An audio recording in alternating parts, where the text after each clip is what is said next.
All right, team, appreciate you guys coming out today. It's only the dedicated that wake up early to have a business meeting and perhaps do a little bit of prospecting. Thank you for some new faces that are in the room. Appreciate you guys being here. So 70 to 80% of agents within their first year of getting their real estate license are out of the business. That is a statistical fact. Why is that? They think it's easy and then they find out it's hard. They think it's easy? Well, they don't really. I mean, you're literally starting your own business from scratch. I mean, even though you've got a license and you choose a brokerage, I mean, essentially you're set out to the world, as I would imagine. Right? That's right. Yep, 100%. Tools, but exactly. So brand new, perhaps. They don't realize it is running a business. Lack of business experience. Yeah. What else? Over expectations. Over expectations. They've seen people on Instagram or $1 million real estate agent. They think they're gonna make $1 million bucks. Yeah. What else?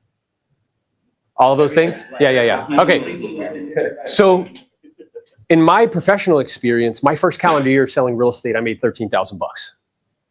Yay. Nobody will like put you on a podcast to find out how you made below the poverty line. Okay. Nobody's going to pay you to coach them and teach them precisely how you do that. Why though? How do you go from doing $13,000 in a calendar year to a decade later grossing 7 figures in the same business? How do you do that? Well, the first thing you need is an accurate assessment of reality. So anybody know who Ray Dalio is? Okay, some people know. He's one of the richest guys on the planet. He founded the largest hedge fund in the world in his garage. Okay, he wrote a book called Principles. And in that book, it's one of the best books I've ever read, highly recommend it, particularly the first part. Second part is on management. First part is about how to make decisions. But he said you need an accurate assessment of reality in order to produce a good outcome. Now, when he first said that, I thought that was cute. Oh, that's clever, right? But the more I started to really think about that and marinate on it, I was like, wow, that's profoundly true. I have to see what is, not the way somebody, perhaps wants me to believe that it is, or maybe the way I think it is, but the way it actually is. Let's give an example. So in nature, if you go with what is, you get rewarded. If you go against what is, you get punished. What do I mean? So if I was to go, and let's say it was negative 30 degrees out, and I'm like, hey, we're gonna go jump in that water and swim for 2 hours, we could be out there and be like, I am warm, I am warm, I am warm, and affirmations, and what's gonna happen? We're gonna die of hypothermia. That's what's gonna happen. Yes? Like people are like, oh, like gravity's not real. Go test it out. Jump off a cliff, see how that works. If you go against what's true, you get punished. If you go with what's true, you get rewarded. Yeah? So I had people that were telling me things like, yeah, like wear my name tag and go to the grocery store and smile at people like this. Right? They would tell me to farm a geographic area. I'm like, I'm not in the agriculture business, guys. Right? Yeah? And for that reason, I had poor data, and it was producing what? Poor results, yes. So here's what I would suggest and humbly propose to those in this room. If you're not producing the outcomes that you want, you must have poor data. Yes? Yes, that is accurate. Now, we don't like that sometimes because we think we're quicker, faster, cooler, smarter than we would, than we actually are. So I had poor data. And then for me, though, I mean, the fact that you're here at 7:30 in the morning indicates that you want to be good at this. You know what I mean? Like you want to be successful at this. And I was of the same ilk. So what I did is I sought out a guide, somebody who could give me better data. Yeah? And this guide started to tell me what was worth stacking time on top of. If you're smart, hardworking, and ambitious, you know what one of the hardest things is? You see money everywhere. But you have to decide what's worth, and 65% of us come from families that live paycheck to paycheck. So when I see money everywhere, what do you want to do? Grab it. Challenge is sometimes that money is not worth grabbing. Yes? You have to decide what's worth stacking time on top of. I believe the reason why 80% of agents, 70 to 80% of agents within the first calendar year are not selling real estate anymore is because they have poor data and they don't know what's worth stacking time on top of. Does that make sense? So I got that accurate assessment of what this business actually is, which is a sales business, no different than selling books door to door, knives door to door, subscriptions over the phone. Anybody besides me ever sold something like other than real estate? Yeah, what did you sell? Software, cool. And in that software business, the reality was each and every day you had to do what? I'm sorry? Isn't that a beautiful, very euphemistic word for prospect? We don't want to say that shit, right? We're like, it's like prospect is a dirty, nasty word.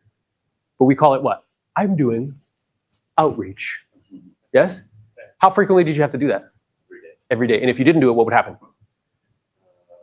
I mean, we wouldn't get the results. And if you didn't get the results, what would happen? You're fired. You'd be fired. You didn't make any money. Yes? See, that's what we call reality. Yes? But agents get in, nobody tells them what reality is, and they futz around for 6 months. Think about this. There are people that actually tell agents, hey, guess what? Do you have enough money for the next 6 months? Why is that? Because you're probably not going to sell anything for that time frame. Is that insane? That's absolutely crazy. Yeah? That's why that happens. That's why the attrition rate is massive. That's why, guys, does anybody know what the average agent sells all year long in the country on average? How many units? Currently? Yeah, 4. The average agent in the United States makes $72,000 a year. A manager at Taco Bell makes 70. Those are called the facts. It's the way it is. That's reality, yeah? But we don't like to talk about it. Everybody's on Instagram like, here's my one sale. But the reason is they have an inaccurate assessment of reality. You just said something is really interesting. I have to do outreach every day. Guess what? Let's make some leaps in logic. If that's what's true in the software business, and he's selling something, there's gravity. There's certain things like gravity in business. So the landscape might change, but gravity never changes. Yeah? So there may be different ways for me to do outreach, but the gravity is I have to do what every day? Prospect. Yeah? So if that's what's true in the software business, what would that mean for this business if we're selling something? Oh, I'm sorry, what? Same thing. Yes? Period. So I find a lot of agents like really try to figure out ways to not have to do that. And then they're constantly and perpetually crying about not having any money. Do you see how they're not going with what's true? And when you don't go with what's true, what happens? You get punished. Does that make sense? But then what do? We want to look outside and blame other people, blame the economy, blame interest rates, blame the administration. I sold 100 homes a year for 10 years in a row. Different administrations, different marketplaces. I did 200 transactions twice. Once I hit 100 transactions, I never did less than that. You know what I did every single day? 3 hours a day, 6 days a week? Who wants to tell me? Right. Oh my God. Call that magic. Yeah. People really think it's magic. People think somebody came up to me and went like this with like magical sales fairy dust, went like, sprinkle, sprinkle. No, that's not what happened. Every day, 3 hours a day, 6 days a week. Also, I'm curious, in software, did you guys have to role play? Oh my God, how often? Every day.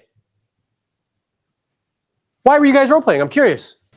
I mean, passive, so you wouldn't stumble as much on the phone. Exactly, and why is that important? I mean, you're giving the best impression to the. That's right, and I'm curious, do the prospects usually say the same stuff all the time? They do. So what would they say in software? I'm curious, what would be their objections all the time? Like we're good now. We're with another company. It's not in our budget. Not in our budget. Yeah. We're gonna wait till next quarter. Good. And whoever's been selling real estate, you've been selling real estate for a long time. You're one of the top agents in this geographic area. You used to own part of Keller Williams' office. You partnered with us. We're super excited that you did. Way to go. That's what I'm talking about. So you've been selling real estate for a long time. What are the common things buyers and sellers say to you all the time? A lot of times, same thing. It's well, not right now. It's I'm waiting for the rate to come down. Oh, that sounds a little bit similar to him. What else? Let me talk to my wife. Oh, let me talk to the person who holds your budget. Okay, what else? I'm gonna wait till after the holidays. I'm gonna wait till after the holidays. Yeah. Let's finish up this quarter, and I'll get back to it the next quarter. Yes. What else? I'm good. I'm just gonna do it on my own. I'm gonna do it on my own. We think we can do it on our own. Hey, not only that, you cost too much. Commissions. Ah, did you hear that all the time? Guys, are you noticing a pattern? Look, if you're going to sell something, you might as well sell something that's expensive. Yeah? And the objections are going to be the same. So here's what's fascinating.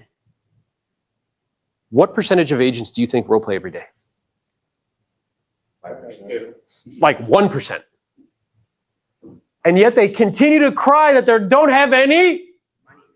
crazy. They're going against what's true. Yeah? They're going against reality, and then they're getting punished. So cool. So we're starting to deduce some truth.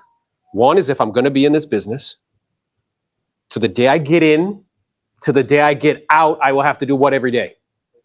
Just erase it out of your brain that that's not something that you're ever going to have to stop doing. Get it out of your head. Do you know how much internal energy, time, resources, like emotional, spiritual energy people put into hoping and wishing and praying they won't have to do that anymore? It's ridiculous. If they would just channel that energy into what? Doing it. Their lives would be completely different. The second thing we're deducing is if I actually want to get good at this, it requires that I, every day. Okay, there's no security in this business. There's only opportunities. I had a sales job, I'm dating myself, in Plantation. There used to be a Circuit City there. They went out of business. Amazon put them out of business. So anyway, it was a great sales job because they taught us, we would sell like those extra warranties, you know, when you're at Best Buy, right? But we got commission. And it was commission on a draw. So you would sell products. If you didn't hit your product, like if you weren't selling anything, they gave you $2 an hour. We called it the subsidy train. So be like, yo, you on that subsidy train? You know what I mean? That doesn't exist in real estate, does it? If you do nothing, what happens? You starve to death. That's what happens. Yeah? So I realized like, oh, the money's not in the service. The money's in the selling of the service. What does that mean? Well, do we all have a real estate license? Can we all perform the same service? Do we all make the same amount of money? Why? Some people know how to sell a service better than others. Because they do what all the time? Oh my God, you guys are getting this. Do you see? How interesting. Because they practice all the time. So in terms of what's worth stacking time on top of? Yeah? If the money's not in the service and the selling of the service, it would make sense that I spend all of my time, particularly when I'm new, learning how to sell the service. Specifically in that space, in the context of that conversation. Because I might have experience selling other things, but this is a specific conversation. Does that make sense? So when I realized this, that the money wasn't in the services and the selling of the service, I started a role play twice a day, 6 days a week. I did that for 3 years in a row. Why? Because I never want to have to look at my wife, Carla, and say, hey, we can't send the kids to private school because they told me they were going to think about it. And I said, okie dokie, and I left and they listed with somebody else. How many people besides me thought that, oh, we're cool. We have really good rapport. They had a dog, I had a dog. They went to UF, I went to UF. And then you get the call, hey, we listed with Tom. And your heart, who is the reason why that happened? Because you didn't know what to say. I never want to have to look at Carla and be like, hey, we can't take that trip to Europe because they said that my commission was too high. I verbally vomited and they listed with somebody else. Yeah? So these common denominators that are clear, like gravity, if I'm going to be in this business, I got to prospect every day. Every day. A day not spent, listen, burn this into your brain. A day not spent prospecting is a day spent not in business. I don't care what you're doing. I don't know why anybody like meets videographers or photographers at properties. You're not a professional photographer. Why are you there? There's no reason for me there. He knows what he's doing. I don't need to be there. 2 hours of time spent doing what? Nothing. Yeah? Do you know the office that I left had 130 agents? Well, there were only 9 that made more than $100,000 a year. Where was the last place you said? Only 9 made more than $100,000 a year out of 130. That is what it is. Every office I could walk into, it's exactly what it is. Anywhere. Why? Wrong data. Wrong data and going against reality. This isn't magic, right? So, with that being the case, the intention today is to do a little bit of the prospecting. Yeah? Now that could be, there's only 4 ways to grow a business. Only 4. And everybody teaches them. Tony Robbins teaches them, Myron Golden teaches them. It doesn't matter who it is. They all teach the same ways. Who wants to tell me what the 4 ways to grow a business is? They're like gravity. They never change. Getting more leads. More leads. Okay. What's the second one? Better conversion. Because you could have all leads in the world, and if you don't know what to, then how good are they? Not at all. So track with me. If you have something that you sell, you have 20 leads. Your conversion ratio is 10%. You have 2 sales. Yeah. Let's say the thing's $10,000. You make $20,000. Yes. Okay. You go to 40 leads. If conversion stays the same, how many sales do you have? 4. Right. Increase conversion by 10%. Yes. Now with those same 40 leads, you doubled the business. Does that make sense? So those are the 2 ways I want to focus on. The third way is ascension. So like you sell them a house, but then you sell them a duplex and you help them build a portfolio. You like ascend them into higher stuff. The last way is retention. You keep them for longer. Yeah? Retention, you keep them for longer, right? So the 2 to focus on first, right, particularly as you're growing and building a business, is leads and retention, leads and conversion.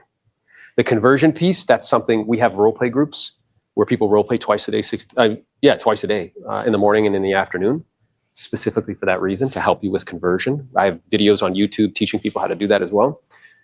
What we're going to talk about today is that lead piece, increasing leads. So what are potential lead sources? Who wants to tell me? Be expireds. Expireds. For those who don't know, what is an expired? Expired property that was previously listed with an agent, and was on the market 90 days, maybe 6 months, didn't sell, comes back, their contract expires, now it's back up, open game. It's open game. Anybody can talk to them. Is that the same as a FSBO? It's different. That's it's good. different. Yes, Okay. and that's another lead source. Yeah, So yeah. an expireds is a good lead source. I did 100 transactions one year, 75 were expired listings, right? Another one is FSBO, for sale by owner. Yeah, those are people that want to sell their home on their own. Yeah. Primarily, they don't want to pay commission. Yeah. That's primarily. And it's interesting Maybe a because bad experience or something. yeah. But it's mostly money. And what I tell agents, because they want to rag on like people who want to do it on their own. I'm like, guys, you'll shop for 3 hours on Amazon to save $100. Like, what I'm saying? He's trying to save like $20,000. Like, yeah, I understand. You know what I mean? Now, the cool part about those 2 lead sources is, imagine if I put you in a plane or we were in a helicopter, right? And you had a laptop, you had a pen, you had contracts to sign, and we looked down and everybody who actually was interested in selling their house had like a red X or a red F on their house. Would that be helpful? Yeah. Why? We're standing out the hands. Bro, they're telling me, hey, I want to do something. Yes? Right. That's exactly what they're doing. Now, why do people not reach out to these groups? Don't know what to say. Don't know what to say. What else? Mm-mm. A No. lot of people are calling them. People do call, so there's competition. Here's what I would... Fear of rejection. Yeah, fear of rejection. Yeah. It's powerful. It stops people in their tracks.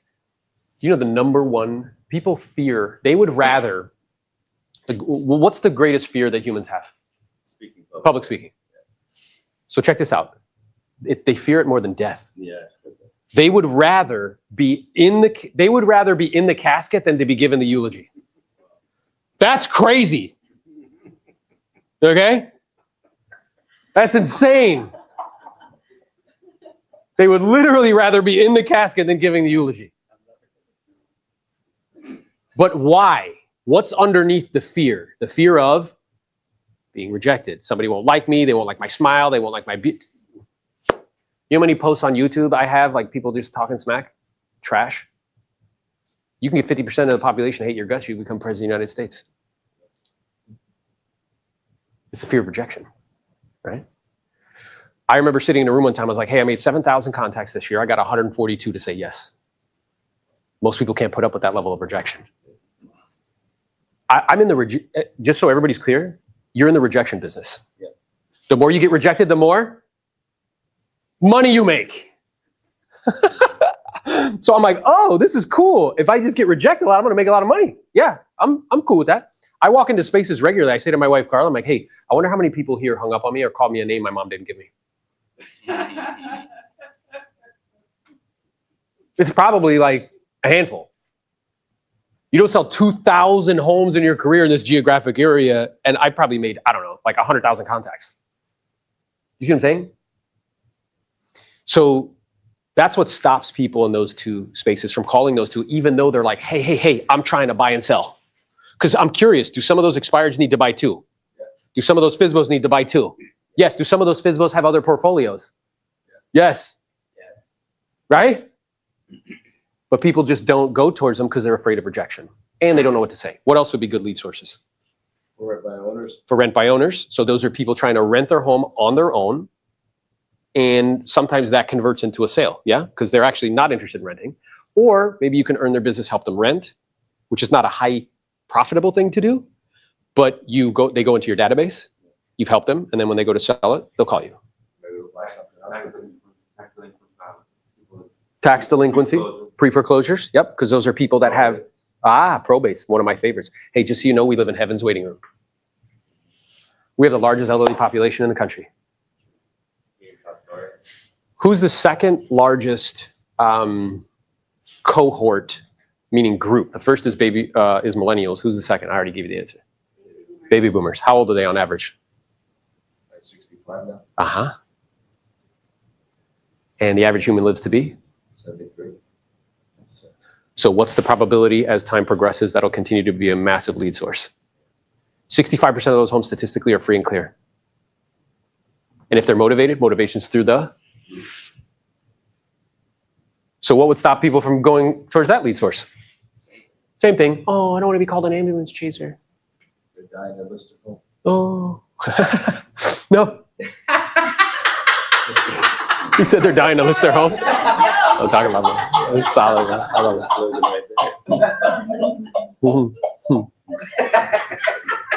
it. That's tough. That's hard. It's hard. I love it. Yeah, it became 50% of my business, guys. I would list 60 of those homes a year. That's an amazing lead source. But again, what's getting in the way? I don't know what to say, and I'm afraid. So here's what's interesting. Think about this.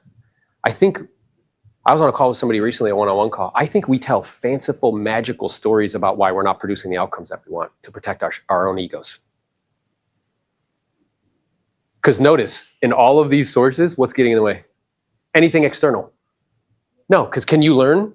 Can you learn about a lead source? Can you figure it out? Are there people that can show you how to do it? Do you have access to the internet, which is free? Bro. But then we tell, oh, well, you know, tell all these magical stories as to why I'm not doing it. What else would be good lead sources? Sphere of influence, past client centers of influence. That's a great lead source. Why? Because they already know you, like you, and perhaps trust you. Maybe, hopefully. Some of the videos I've been watching lately also, and I didn't realize this was thing in real estate, but it makes a lot of sense, and it does take a lot of balls, but the door-to-door even. I mean, there's guys that like, they swear by it. 100%. Being on the doors and getting in front of people. And also to build character and to build your confidence too, because nothing is more, it's like a phone call in reality, like right in front of the person. That's right. But it's harder for them to do it in person, to tell you no. I mean, is that a thing you yes. guys cover any of that stuff? I yeah. mean, it's a bit, obviously time consuming, but when you're focused in one area, like, I don't know, a couple of guys I've been watching, if I remember the name, I'm sure you'd recognize the guy's name, but he's big on coaching on YouTube. But one of the big ones he says is like, people still do door-to-door, and it works well for some of those people. It does. Again, I'm just throwing it out there. Yeah, no. That is a mechanism. It is time consuming. My experience is I am more effective on the phone, or excuse me, more efficient on the phone because I can cover a much larger swath of space in a short period of time. I am more effective in person. Yeah. Right? Even saying it sounded really old school, but I swear to God, I just watched like a handful of videos where these guys are like literally going to a certain targeted area. I know two people. One, his name is Frank. He's in Yorba Linda. He sells like maybe 20, 30 homes. The average price point is like $1 to $2 million. He'll make $600,000-$700,000 a year. He just knocks on doors. That's all he does. I know another guy out in California, Jim. He was on my podcast. I've known him for a long time. He, in an area of 5,000 homes, he knocks on doors. He does over $1 million a year in GCI. He pulls up to knock on doors in a Porsche. People are like, knocking on doors. I'm like, I don't know. He's got a Porsche. You drive a Honda. Like, I don't know. Like, something's going on. You know what I mean? Well, so that's the person also, the Jehovah's Witness, Yeah. Who shows up in a Porsche. Have you found Jesus?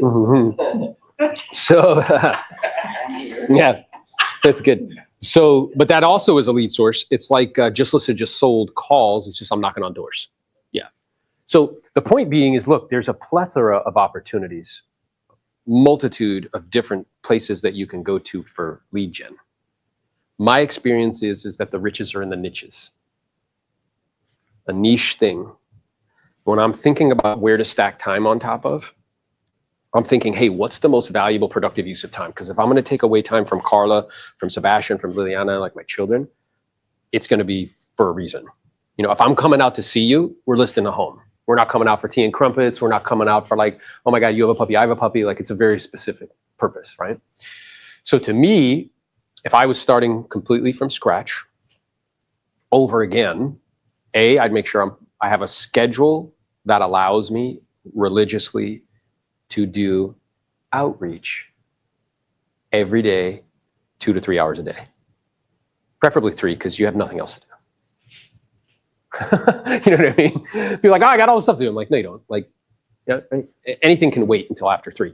Now, the second thing I would do is having a schedule where I'm role playing every day. Before I get on the phone, 7:30, you know, get on the phone at 8. And then after I get off the phone. After I get off the phone, I start role-playing a listing presentation. Because you can't get good at something you don't do all the time. And what's interesting is agents subconsciously, without even realizing it, they actually restrict it. They actually don't prospect to set appointments, because if they set one, they wouldn't know what to do or say. So you know what they end up doing? Prospecting for leads, not appointments. I'll get on a coaching call like, oh yeah, I got all these leads. I'm like, yeah, how many deals have you done in the last 3 months? They're like, nothing. There's a problem.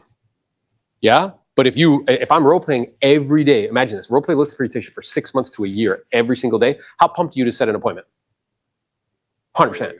That's like shooting like 1,000 free throws, and they're like, hey, you want to go in and shoot the free throw? Yeah, I do, actually. I'm completely prepared. Who do you do it? No one? Somebody else? Every time somebody's a different person? Yeah, so it's like most things in life, it's better with other people. But here's what we do. So we have the challenge with getting role play partners is flakiness. It's finding people that are committed, you know? So 2 things. The best way to find good role play partners is to be a good role play partner. If you're really good, everybody's gonna wanna role play with you, right? So, but the second is we actually have a role play group. Are you a part of it? Are you in it? Okay, you should be. So the role play group guarantees your role play partner 5 days a week. We handle all the scheduling. Role play partners rotate once a week. Schedule goes out once a month. Does that make sense? And the one in the morning at 7:30 is just for setting appointments. Yeah.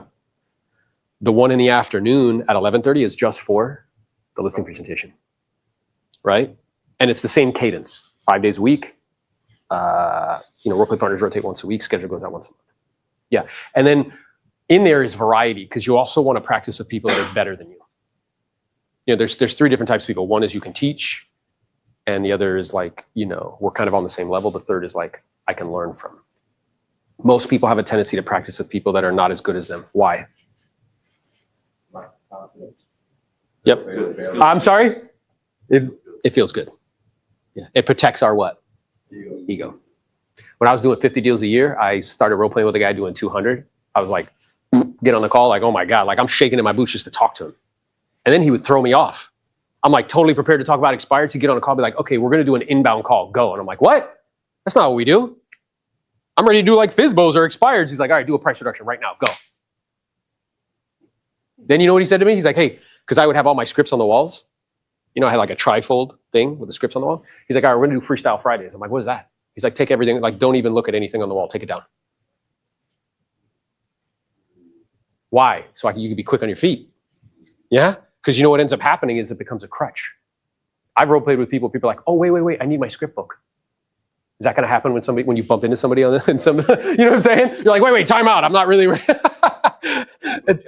Yeah, like that's ridiculous. Does that make sense? Yeah. So I would do that. And then the third thing I would do is what we're going to, you know, do a little bit of today. Is I would first, depending on who you're going to be calling, expires is time sensitive. Because everybody knows about that lead source. All of the kind of old guard of coaching and training has taught that. So because of that, It's a red ocean. Does anybody know what I mean by red ocean other than Joel? Lots of competition. Lots of sharks in the water, lots of blood in the water. Doing that inspires you more effective than calling. Because how many people do you think do that? That's nice. Yeah, so that would be more of a blue ocean. Yeah? So the red ocean is everybody's calling. Now, I'm a great white. I can push into a red ocean and get my unfair share, but I'd much rather swim in a blue ocean. Not as many sharks, not as much blood in the water. Yeah, so if I'm going to call expireds, I have to be early. It's an early game. Now, what are people going to say to you when it's early? Yeah, don't you know what time it is? You know what I said? What time? I said it to his wife, and the husband called me back. He's like, don't you know what time it is? I said, yes, sir, I have a clock. It's probably being a jerk, you know? He called me back. I'm like, oh, my bad. Sorry. I said, yes, ma'am, I do have a clock. I live in a world where there's clocks. Yes. Probably 7:30. Yeah. So, but I have to be early if I'm going to play that game. FSBOs, is there any time restrictions? No. And not only that, are they actually going to pick up the phone? They want to talk to people. They're trying to sell their house. Does that make sense? You gotta check the do not call it. I'm sorry? You gotta check the do not call it first. Yeah. But I mean, if Sure. having- Yeah. I mean, my experience is that I'd much rather ask for forgiveness than permission. So I'm not telling you like to do that. But what I am saying is like, you know, what I would say is if people would say that to me, like, hey, I was not aware that was the case. I apologize. I'll be sure to take it off my list. I appreciate your time. I wish you the best of luck. So out of all the calls that I made, there was one time where that became a thing. You have E&O insurance and You record. yeah, I'm clear. Yeah, I'm clear on that. So I would suggest that your company has a policy towards that. And I know that these services that are giving you contact information, they scrub that list. If it does pop up and it does happen, I would just say, hey, I humbly apologize. Like I wasn't aware. I'll be sure to put it on my company's list, on my list. I'll take it off. I appreciate your time. I wish you the best of luck. Yeah. So I would do that. And then FSBOs, they're not time constraints. Your past client centers of influence, not time constraints, right? Probates, not time constraints. Meaning like you don't have to call at like 8 o'clock in the morning. You know what I mean? Yeah. Yeah, on December 1st, like, because the 1st is the day when all the expires happen. They happen throughout the month, but the 1st is like the biggest day of each month, right? Like January 1st is a big expired day, a big one, yeah. So that would mean you'd have to, Swim in the red well, you'd have to not stay up super late. Go to bed early on New Year's Eve. Yeah, I did that for the longest. You call people on time first. Bro, of course. You know what I'm saying? Of course. Yeah, so I call people Christmas Eve. I call people January 1st. Yeah, 100%. Without question. Because just the fact that you're thinking that means that less people are doing it. Does that make sense? Just becomes a competitive advantage. So, and then I would have I would cultivate a niche. My recommendation would be probate because of where we are geographically on the planet. So that has the highest degree of probability of somebody doing something. So 90% of everybody right now who has a home with a mortgage on it, what is their interest rate? 6% or less. It's less than 6%. Everybody who owns a home right now. So why would they trade a lower interest rate for a higher one? Remember, you'll shop for an hour to save $100. So why would they do that? A life event. Divorce. Look at Gabrielle. They have to, guys. That's the only reason they would do it is they have to. It's the only reason. What do you mean? Yeah, but they're still Yeah. 3 times. I know, but they're twice as high as they were 2.5 years ago. So everybody who has a 4% interest rate, 3% interest rate, like they're not gonna. The only reason they're gonna do something is they have to. So death, divorce, job relocation, moving to assisted living facilities. We have 2 of those here. Yes. Death, moving to assisted living facilities. Yeah. There are intake people in assisted living facilities who are the ones who speak to the individuals. Oftentimes the people who are moving in need to do what before they move in? Ah, how interesting. Heath just formed a relationship with one. She's already referred him like 3 or 4 people. Because they have to sell their house before they move. Yeah, that's how that works. And then you know what you do with that person? You take them out to lunch. You send them a nice gift basket in December. You take care of them. Yeah.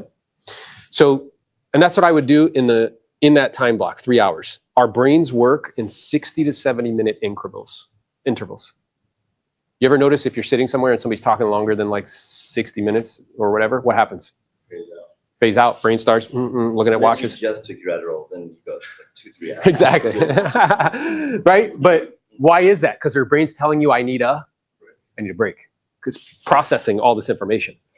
So I would make calls for 60 to 70 minutes. Stop. Don't check your phone.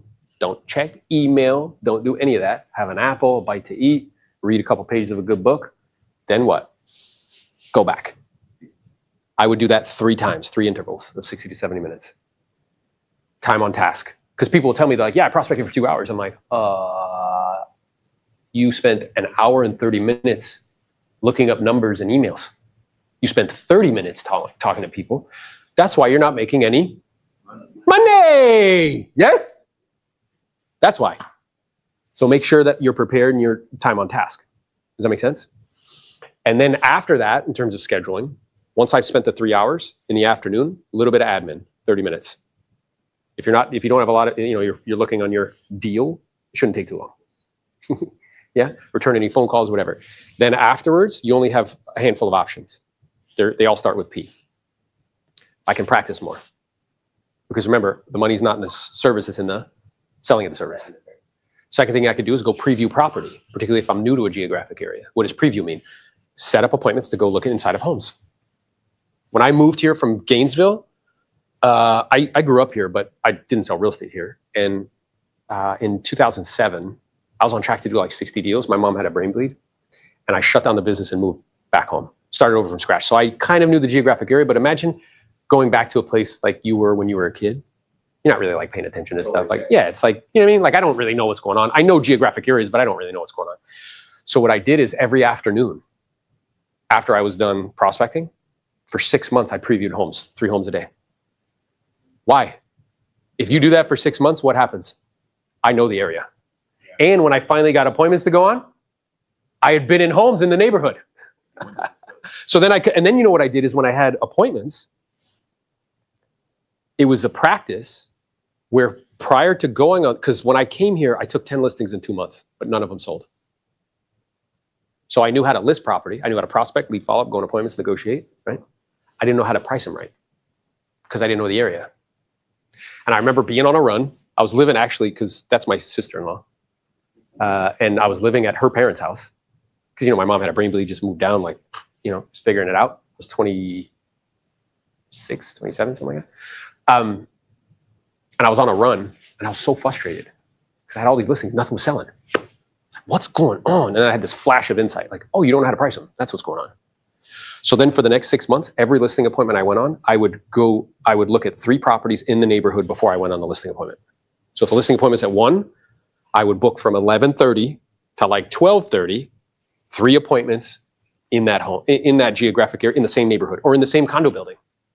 Why? So then when I'm sitting with the seller, I'd be like, yeah, in preparation for our time together, what I did is I actually went and previewed the competition. So that way I can tell you with a high level of confidence whether this home is as nice or not as nice as yours. Does that make sense? What do you tell the other listing agents? Where are you coming from? I'm just previewing it. Yeah. Like, they don't care. Yeah. Would you care if I said, hey, I want to take a look? They might have a buyer. Yeah. Who knows? Who cares? No, nowadays you have a better one. Hey, I'm just going to make a big social media and post it. Whatever. Yeah. They shouldn't care.